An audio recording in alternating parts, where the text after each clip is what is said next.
এটা কি দিয়ে তৈরি আমি বলি। এটা হচ্ছে পানির মধ্যে ফুড কালার গুলে নিয়ে তারপর বরফটা জমানো। তবে এই বরফটা একটা স্পেশাল কাইন্ড অফ বরফ। কেন? কারণ তুমি দেখতে পাচ্ছ যে এই বরফটার ভিতরে কোনো এয়ার বাবল নেই। তুমি হাতে নিলেই হয়তো দেখতে পাবে যে ভিতরে এয়ার বাবল কম বা নেই বললেই চলে। এটা করার জন্য যেটা আমাদেরকে করতে হবে, পানিটাকে প্রথমে ফুটিয়ে নিতে হবে, গরম করে নিতে হবে। যখন পানিটা ফুটতে থাকবে তখন ওই পানিটাকে চুলা থেকে নামিয়ে ঠান্ডা করে নিতে হবে। আচ্ছা, যখন কুসুম গরম থাকবে তখন তার মধ্যে আমরা ফুড কালার দিয়ে দিব। তারপর এটা আমরা ফ্রিজে রেখে দিব। কয়েক ঘন্টা লাগবে বরফ জমতে। এবং এরকম করলে বরফের ভিতরে এই এয়ার বাবল বা বাতাসের যে বুদবুদ সেটা থাকে না, বা থাকলেও খুবই কম থাকে। তবে এটা মানে বয়লিং এর ডিফারেন্সটা কেন এরকম হচ্ছে? আচ্ছা, তাহলে তোমাকে বলি, আমরা যে এখানে পানি দেখতে পাচ্ছি, লিকুইড পানি, এই পানির মধ্যে কিন্তু গ্যাস দ্রবীভূত থাকে। পানির মধ্যে আমরা যেমন চিনি গুলিয়ে ফেলতে পারি বা লবণ গুলিয়ে ফেলতে পারি, তেমনি পানির মধ্যে কিছু গ্যাসও গোলানো থাকে।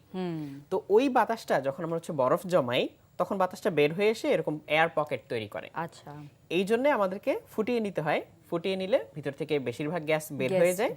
তখন হচ্ছে যখন আমরা বরফটা জমাই তখন ভিতরে এয়ার বাবল থাকে না বা খুব কম থাকে। আচ্ছা, এটা দিয়েই আমরা এখন মজার একটা এক্সপেরিমেন্ট করব।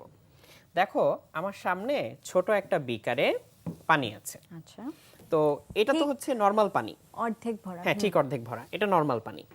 এই পানির মধ্যে আমি একটু ভেজিটেবল অয়েল ঢেলে দিচ্ছি। কতটুকু ঢালবো? বাকি বিকারটুকু ভরার জন্য আমাদের যতটুকু লাগবে। ওকে। এবং এটা তো আমরা সবাই জানি যে তেলে আর জলে মিশ খায় না। এবং এই জন্য আমি তেলটা ঢালতে ঢালতে দেখো প্রথমে ঠিকই নিচে চলে যাচ্ছিল, কিন্তু পরে তেলটা আবার ঠিকই উপরে জায়গা করে নিচ্ছে, তাই না? তাহলে এখন নিচের অর্ধেকে আছে পানি আর উপরের অর্ধেকে আছে তেল। তুমি যতই চেষ্টা করো না কেন, বা তুমি যদি এখন একটা কাঠি দিয়ে নেড়েচেড়েও দাও, তেল আর পানি কিন্তু মিশবে না। আমি একটু ট্রাই করি। আমি একটা কটন টিপ দিয়ে এই দেখো গুলে দিচ্ছি, তাও কিন্তু তেল আর পানি মিশবে না। আমি রেখে দিলেই তোমার কটন টিপে শুধুমাত্র তেলটাই লাগবে, উপরে হচ্ছে তেলটা লেগে যাচ্ছে। নিচ থেকে দেখো আবার হচ্ছে এই যে উপরে তেল কিন্তু চলে অনেকগুলো এসেছে, বাবলস হয়েছে, বাবল তৈরি হয়েছে। বাবলগুলো আস্তে আস্তে ফেটে যাবে বা উপরে চলে আসবে। এখন এর মধ্যে আমি হচ্ছে এরকম একটা বরফের টুকরো দিয়ে দিচ্ছি। আমি আসলে বরফে কালার করেছিলাম এই কারণে, বরফটা যদি পানির মতো থাকে তাহলে হয়তো ভালো করে দেখা যাবে না। আমি এই বরফটা এখন এর মধ্যে ছেড়ে দিলে কি হবে বলে তোমার মনে হয়? আমরা এটা বুঝতে পারবো ও কোন লেয়ারে ভাসবে। আমার মনে হচ্ছে পানির মধ্যে গিয়ে এটা জাস্ট আটকে যাবে। আচ্ছা, আমরা দেখি তাহলে কি হয়। এই দেখো বরফটা আমি দিয়ে দিলাম, তেলটা ভাসিয়ে রাখছে। বরফটা হচ্ছে তেলের মধ্যে ডুবে যাচ্ছে, কিন্তু পানির মধ্যে ভেসে থাকছে। আমি আরেকটা দেই, তুমিও একটা দিতে পারো। আমি এই পাশ দিয়ে দিলাম। হ্যাঁ, তাহলে এই দেখো দেখো আমরা সামনে থেকে ঠিকই দেখতে পাচ্ছি যে তেলের মধ্যে বরফটা আস্তে আস্তে ডুবে গিয়ে ঠিক পানির উপরে দাঁড়িয়ে যাচ্ছে। একদম যেই লেয়ারে তেল আর জলটা মিশেছে একদম ওই জায়গাটায় আটকে আছে, মিডলে। এর কারণটাই হচ্ছে যখন আমরা পানি থেকে বরফ তৈরি করি তখন কিন্তু আয়তন বেড়ে যায়, এবং আয়তন বেড়ে গেলে আসলে ঘনত্ব কমে যায়। তার মানে পানির চেয়ে বরফ কিন্তু আসলে অনেক কম ঘন। এই কারণেই বরফ পানিতে ভাসে। আচ্ছা, কিন্তু তুমি তো দেখতে পাচ্ছ যে পানির উপরে তেল, তার মানে পানির চেয়ে তেলের ঘনত্ব কম। তাহলে এখন আমরা এটাও প্রমাণ করে ফেললাম যে আমাদের এই ভেজিটেবল অয়েল বা এই যে আমি সয়াবিন তেলটা দিয়েছি তার তুলনায় বরফ বেশি ঘন। আমার জানার ইচ্ছা যে যখন বরফটা মেল্ট করবে, এখানে কি তেলে থাকার জন্য মেল্ট করতে টাইম লাগবে বেশি বা কম, বা এটা কি রং ছড়িয়ে যাবে নাকি তুমি না? খুবই চমৎকার একটা প্রশ্ন করেছো। আমি তোমার প্রশ্নটার উত্তর দেই। যদি এই বরফের চারপাশে একটা বাতাসের লেয়ার থাকে তাহলে বরফটা গলতে অনেক সময় লাগবে। যেমনটা আমরা দেখতে পাচ্ছি যে এই বরফটার চারপাশে একটা বাতাসের লেয়ার তৈরি হয়েছে। এই বরফটা এখন সহজে গলবে না, সময় লাগবে গলতে। কিন্তু যখন বরফটা গলা শুরু করবে, এই বরফ গলা পানিটা কিন্তু তেলের চেয়ে ভারী।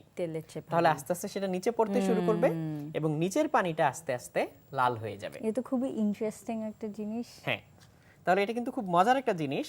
এবং তুমি গল্প করতে করতে বা অন্য কিছু করতে করতে এরকম একটা তৈরি করে রেখে দিতে পারো। হ্যাঁ, এটা খুব ইন্টারেস্টিং একটা শোপিস হতে পারে। আর এর নিচে যদি তুমি লাইট জ্বালিয়ে দিতে পারো তাহলে তো আরো সুন্দর লাগবে দেখতে। তাহলে দেখো অলরেডি মনে হচ্ছে যে লাল রঙের কিছু পাথর এখানে পানিতে ভাসছে, তাই না? তো এইরকম একটা জিনিস তুমি খুব সহজে তৈরি করে ফেলতে পারো। তবে এই বরফটা যখন গলবে, যে পানিটা তৈরি হবে সেটা যেহেতু এখানে তোমার তেলের চেয়েও ভারী, বরফের চেয়েও ভারী, সেটা আস্তে আস্তে নিচে নামতে থাকবে। হ্যাঁ, তো এই জিনিসটাই তুমি অবজার্ভ করতে পারো যে কতক্ষণে গলে এবং কতক্ষণে নিচের পানির সাথে মিশে যায়। মিশে যায়। আর এরকম করে তুমি বিভিন্ন তেল নিয়ে কিন্তু ট্রাই করতে পারো। সব তেলের ঘনত্ব তো একরকম না। না। তুমি সয়াবিন তেল নিলে একরকম হবে, এই যে। বেবি অয়েল নিলে একরকম হবে। এই যে আমি একটু দেখাই ঘুরিয়ে, বরফটা গলে যাওয়া শুরু হয়েছে এবং নিচের পানিটা কিন্তু আস্তে আস্তে লাল হয়ে যাওয়া শুরু করেছে, তাই না? আস্তে আস্তে সব বরফ গলে পানি হয়ে নিচে পড়ে যাবে। তাহলে এটা দেখতে খুব সুন্দর হয়েছে। তুমি বিভিন্ন কালারের বরফ দিয়ে ট্রাই করতে পারো। আমি তো শুধু লাল রঙের বরফ দিয়েছি এখানে, তুমি লাল, নীল, সবুজ বিভিন্ন রঙের বরফ দিয়ে এটা করে দেখতে পারো কেমন লাগে।